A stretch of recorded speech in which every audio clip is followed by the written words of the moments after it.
Столкнувшись с продолжающейся кампанией геноцида Коммунистической партии Китая, коалиция из 61 организации, представляющей уйгуров, казахов, кыргызов и другие национальности, во вторник опубликовала письмо, в котором призвала Конгресс США признать их родину, Восточный Туркестан, оккупированной страной, основанной на китайском колониализме. Коалиция также призывает к другим значимым действиям по оказанию помощи жертвам продолжающегося геноцида в Китае, включая принятие мер перед Международным уголовным судом, назначение специального должностного лица Министерства иностранных дел Восточного Туркестана и отказ коммунистического Китая от названия Синьцзян для региона. 9 февраля Восточный Туркестан не был забыт на мероприятии, посвященном Международному дню родного языка, организованном Анатолийской средней школой имени Мухсина Кирмичи в Сейд-Шихирском районе Конья.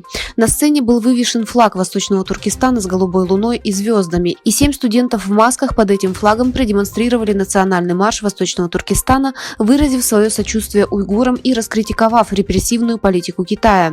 Представители школы заявили, что представление было хорошо подготовлено, на мероприятии присутствовало примерно 400 человек.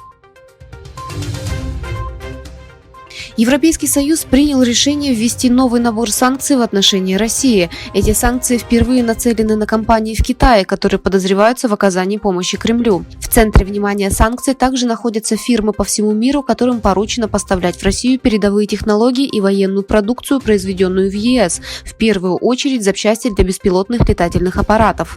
В список включены компании из Турции и Северной Кореи, а также из других стран. Около 200 физических и юридических лиц, в основном из России, были добавлены в черный список, который в настоящее время включает более 2000 имен.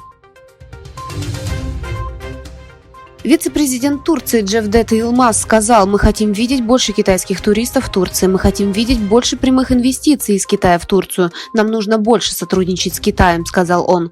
Джевдет Йылмаз принял участие в церемонии подписания соглашения между турецкими и китайскими компаниями. Сообщив, что объем внешней торговли превысил $50 миллиардов, Йылмаз сказал: «Необходимо увеличить экспорт из Турции в Китай из различных секторов. Успех в этом вопросе требует развития сотрудничества между двумя странами».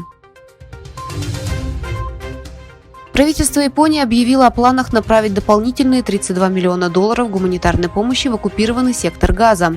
Министр иностранных дел Японии Камикава Йоко выступил на встрече министров иностранных дел G20 в Рио-де-Жанейро, Бразилия. Камикава сказал, что он серьезно обеспокоен гуманитарной ситуацией, которую он назвал критической в секторе Газа, находящемся под атаками Израиля. Как сообщает агентство Reuters, с января 2024 года Иран поставил России около 400 баллистических ракет класса «Земля-Земля» с дальностью полета до 700 километров. По данным агентства, иранские власти передали Москве ракеты Фатех-110 «Золфакхар». Поставка была частью соглашения, достигнутого между иранскими и российскими военными и органами безопасности.